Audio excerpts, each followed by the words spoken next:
November 5th, 2024, 61-year-old activist David Godbout, who, according to local officers, quote, makes his presence known at every November election, went to his designated polling place at East Lyme High School in East Lyme, Connecticut. Mr. Godbout was engaging with citizens outside of the school when an officer with the East Lyme Police Department arrived on the scene. The interaction that followed was captured on officer body camera. Okay, here is your authority. 9-230. Are you familiar with that? I am not. I am preventing or suppressing disorder. And he's asking Listen, to leave him alone. I'm not going to debate that with you. I'm just going to tell you, don't harass these people. I'm not harassing him. I'm asking him questions. They don't have to answer. Okay? I can ask you a million questions, and you don't. And you can sit there. Listen, they don't want. I don't care if they don't want. I can ask the question. No, they don't you have to can't. answer. You cannot. You cannot keep badgering them. Okay? Oh, yeah? What part of free speech is that limitation? Listen. Where's that at? I don't care if you're a volunteer. Are you going to vote? Are you familiar? I'm not answering any of your questions. I'm asking you. Well, then I'm not going to answer any of your questions either. Then. How's that? That's fine. You don't have to. I cannot force you to answer questions. Don't harass these people. I'm not That's what I'm harassing. telling I'm you. asking them questions. They don't want to be asked any questions. They don't have to answer, just like you said. You can just move along. You don't need to stand here, okay? Are you ordering me to leave? Not yet, but I'm telling you. Are you going to order me to leave if I'm asking them questions you don't want to answer? No, I'm telling you to stop badgering these people. I'm not badgering them. I'm asking them questions they don't have to answer. Stop. So you're telling me I cannot ask people in public a question? Yes. Is Chief Finkelstein around? I'd like to talk to him. Good luck. Good luck with that. Can you call him? No. Why not? Because I'm not going to call him. Why not? You can call him. I have a complaint under Public Act 14-166. You know that Go rule. make it. Go make it then. You have to get somebody here. Go make their complaint. I want to. Bring your supervisor over here so I can file a complaint. I am the supervisor. Okay? No, you're supervisor. You're a sergeant. No, that's right. You got plenty of lieutenants. You have Lieutenant Masak. You have Chief Finkelstein. Bring one of those over here. All right. You know where it is? Are you going to call him, or are you going to defy? No, I'm not calling Or are you anybody. going to defy Public Act 14-166? I'm not calling anybody. So you're defying the law. You asking me questions now? Yeah, I can't ask you I'm questions. asking you if you're going to bring a supervisor over. No, I'm just going to. I'm just going to Stand here and banter with you so you don't bother these people. How about that? Mr. Godbout claims that the officer is violating Public Act 14-166 by failing to call his supervisor to the scene so he can file a complaint. Public Act 14-166 is a piece of Connecticut legislation that required the State Police Officer Standards and Training Council to develop and implement a written policy concerning the acceptance and investigation of complaints from members of the public relating to alleged law enforcement misconduct by July 1, 2015. After the policy was developed, each local law enforcement agency was required to either adopt the policy implemented by the council or develop and implement an alternative policy that exceeded the standards of the council's policy. The Police Officers Standards and Training Council Uniform Complaint Policy, which was adopted by the East Lyme Police Department, states that, quote, employees have a duty to assist any person who wishes to file a citizen's complaint by documenting the information and allegations they provide, the individual how to proceed, and by promptly putting the complainant in contact with a supervisor who can assist them with filing their complaint.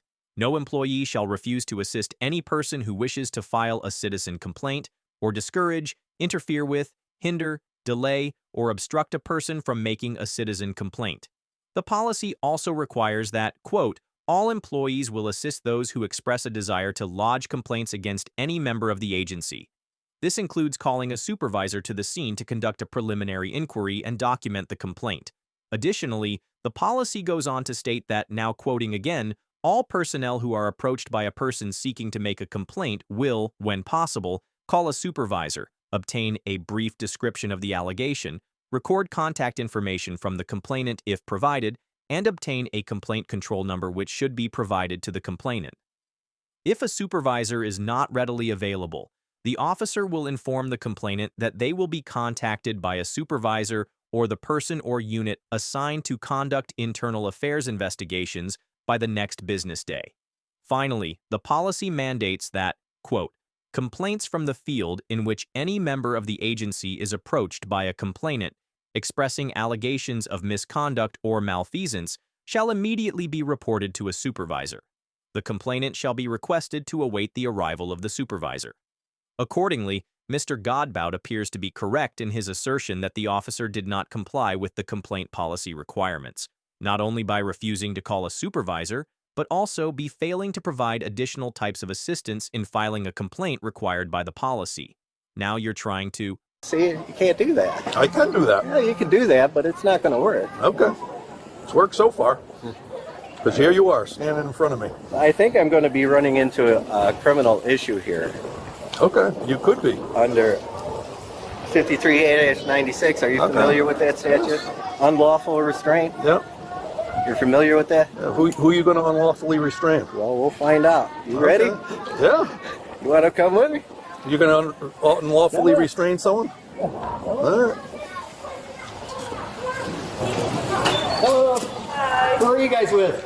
Don't answer them. Don't answer them. Don't answer them. Seriously. Popcorn and fried dough, the class of 2025. Don't answer them. Local high school students. Seriously. Is this part of the Parent Teacher Association? In a nutshell, yeah. It is, all right. That's fine.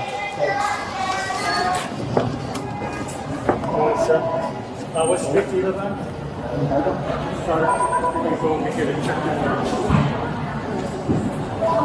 I'm not going with you. You can go vote.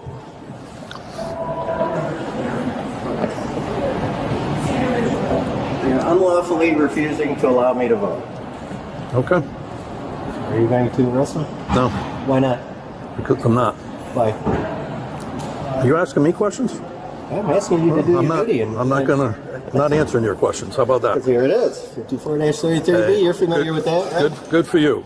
A law enforcement official may ask a person if she or he may conduct a search of their person, provided such law enforcement official has reasonable and articulable suspicion that weapons, contraband, or other evidence of a crime is contained upon that person. They didn't make any claim there. They are a law enforcement official under their authority under Section 9-230. So they cannot ask me for an ID to be able to vote. Therefore, they are under 53A-96 unlawfully restraining me because I can't go in there and vote. You are more than welcome to come in. Mr. Godbout contends that he cannot be required to show his identification in order to vote, and that the poll workers unlawfully restrained him in violation of Section 53A-96 of the Connecticut General Statutes by preventing him from voting. We will discuss voter identification laws later in this episode, and it should be noted that the poll workers did not actually prevent Mr. Godbout from voting. Additionally, it is highly unlikely that a court would conclude that restricting Mr. Godbout from voting constituted due to the violation of Section 53A-96 of the Connecticut General Statutes, which simply states that a person is guilty of unlawful restraint in the second degree when he restrains another person. Section 53A-91 of the Connecticut General Statutes sheds a bit more light on the meaning of unlawful restraint, defining the term restrain as meaning to restrict a person's movements intentionally and unlawfully in such a manner as to interfere substantially with his liberty by moving him from one place to another, or by confining him either in the place where the restriction commences or in a place to which he has been moved without consent. Well, even if a poll worker were to deny entry to a voter, the act of refusing entry does not involve physically moving the voter or confining them to a certain area as required by the statute. Additionally, the statute only prohibits restrictions on movement that are unlawful, and as we will discuss more thoroughly later in this episode, poll workers are authorized to confirm identifications and ensure that voters comply with the legal requirements before voting. As such, the court would almost certainly disagree with Mr. Godbout's argument that he was being unlawfully restrained. She demanded an ID, she asked her for an ID, and she walked away. We walked away when she told you to go see the assistant registrar. No, she didn't tell me that. Yes, she did. If you'd like to come and see the assistant registrar, they would be more than happy. Why would I need to see an assistant registrar? Because you need to get a ballot to vote. That's restraining my vote. She'll be able to just get a ballot and vote. Why is she asking for, you're going to go see the assistant registrar and help you get a ballot so you can vote? I'm going to keep telling you the exact same answer. You can go see the assistant registrar and you can get a ballot. I am telling you what you can do to vote today. See, this gentleman says that if the person doesn't want to answer your question, then I should leave, right? I'm telling you how you can vote today. Well then, that's the only thing I can tell you today.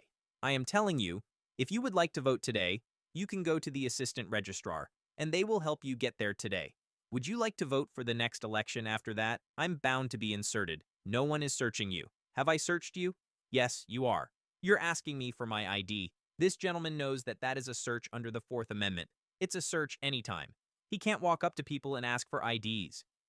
Willy-nilly. If you would like, actually, I'm telling you, if you would like to vote, go see the assistant registrars. They will help you get a ballot. Under the That is how I can help you.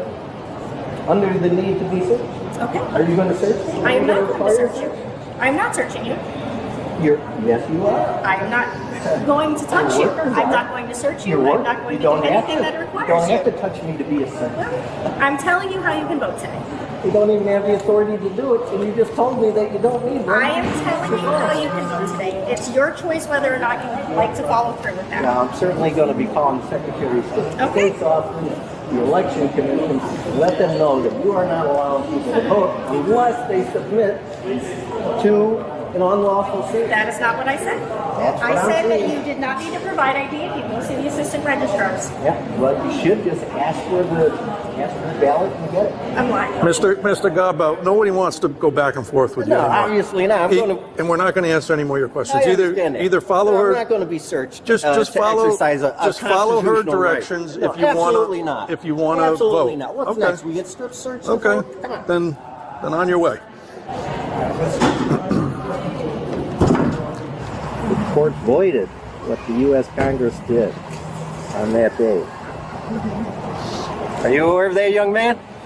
You don't have to speak to him if you don't want to. This guy is running interference. See, this is what he's doing is illegal. He's trying to infringe on my free speech rights. And I've complained to him, asking for a supervisor to come over here because that's what Connecticut law requires, that if you have a complaint over the action of the police department, they are required by law to have a supervisor come out here. He refused to do so, so he is violating the law. There is no penalty personally against him for not following that law. The law doesn't have a penalty provision. The law is toothless because there's no way to enforce it. That if a citizen has a complaint, they can bring it right to one law enforcement official. Are you and interested in this? I'm kind of lost. Okay. I don't think she really has an interest in your lecture. I don't about- think you can read her mind. I just asked her. Yeah. I'm not reading her mind. I asked her. She's just confused is all. Okay. You can take this. All right. Is that interesting, though, that they're having without quorum? You think they can do that? I don't really know. And we're just standing with you because women should be standing alone, especially young minor women. This is a minor, So? so it's not a good look, buddy. She doesn't have an interest. I don't need to read her mind. She just told you she doesn't want to talk Okay, to you. go away, go away. You go away. Go away. Buzz, buzz, buzz. You know, I've already told you guys I have not no- to approach me. Don't approach me. Hey, Stay you away have your from me. rights. I have mine. I can follow No, you don't. around all I no, want. you can't. Yes, no, yes, you I can. can't. All right, I and can, I told you not and to I do think that. I will. Get your supervisor over here because you're violating my notice. Okay. All right? It's not your job to harass citizens trying to give people information.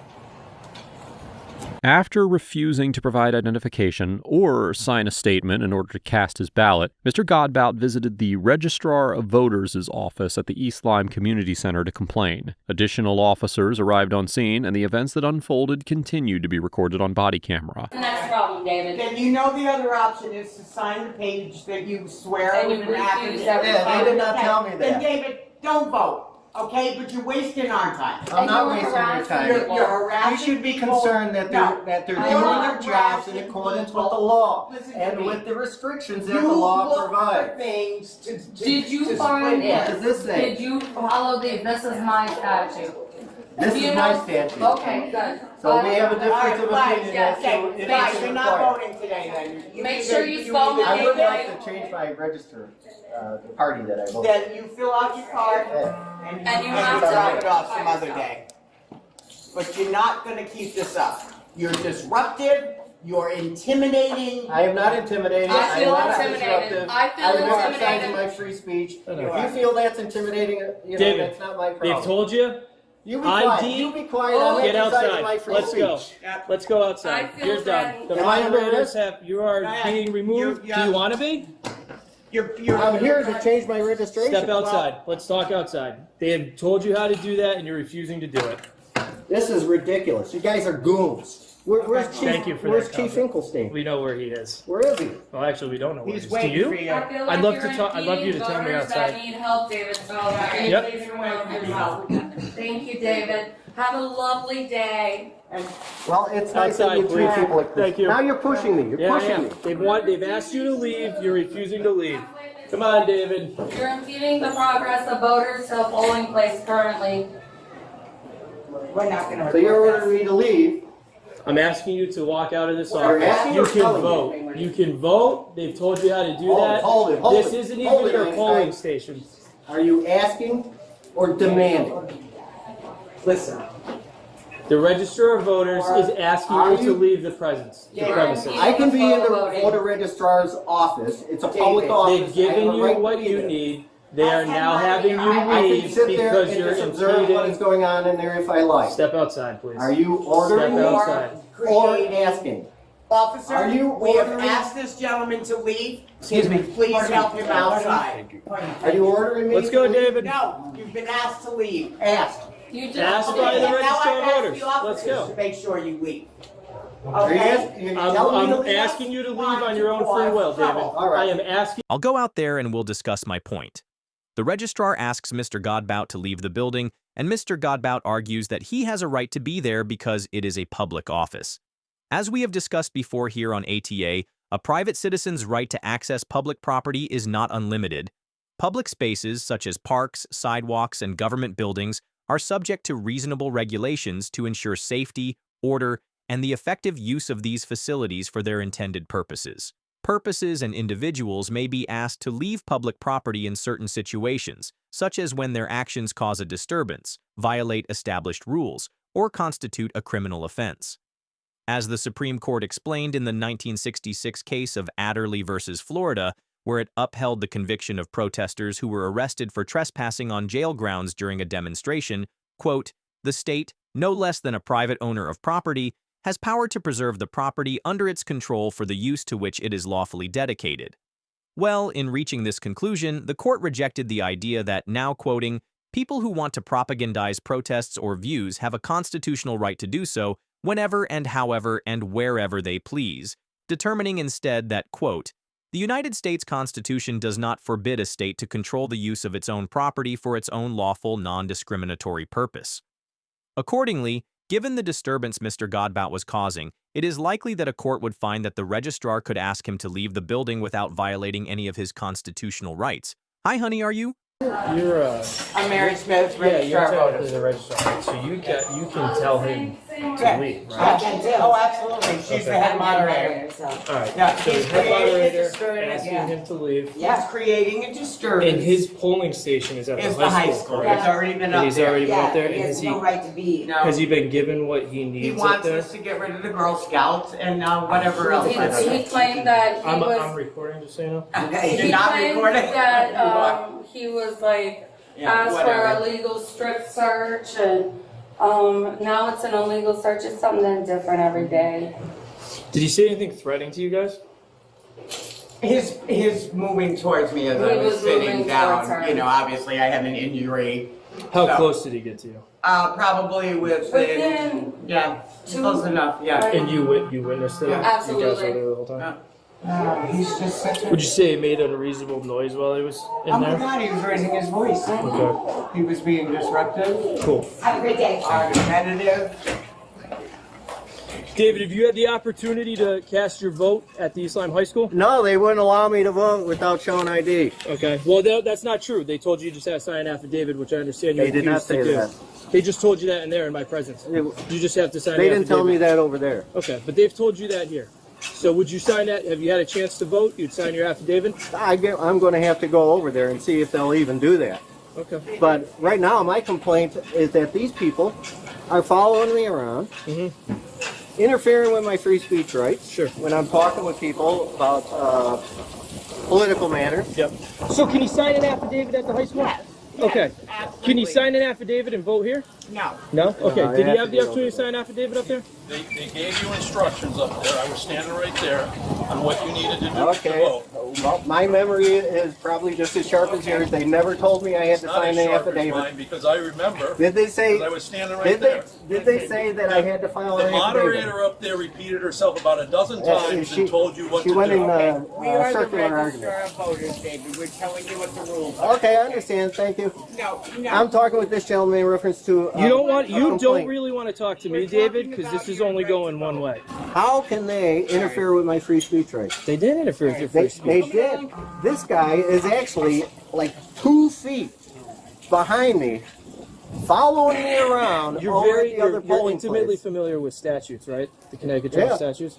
What do you know about disorderly conduct? Disorderly conduct, as far as that goes, is anything outside of free speech that causes. That's what you're under arrest for. We're done with this today. Hold it. Let go. Do not tense up on me, David. Do not tense up on me, brother. Do you have any weapons on you? Anything that's going to poke, stick, stab, or prod me? Okay. There will be some questions by state law you are required to answer. That's part of the booking process that we're going to go through. And if you choose to continue not to answer those questions, you'll be charged with a felony. At this time, disorderly conduct is only a misdemeanor. That was him? Oh, with him? Did you shut this thing off? I believe it's off. See the red light on anymore. There's a red light still. Can you grab... Good, how are you? Good. Casey, why don't you walk with me and we'll talk in the car. HQ1 in custody. Roger 14 reporting 1 in custody. You have an op. It's David Godbout. Sure we have him in the house. Roger.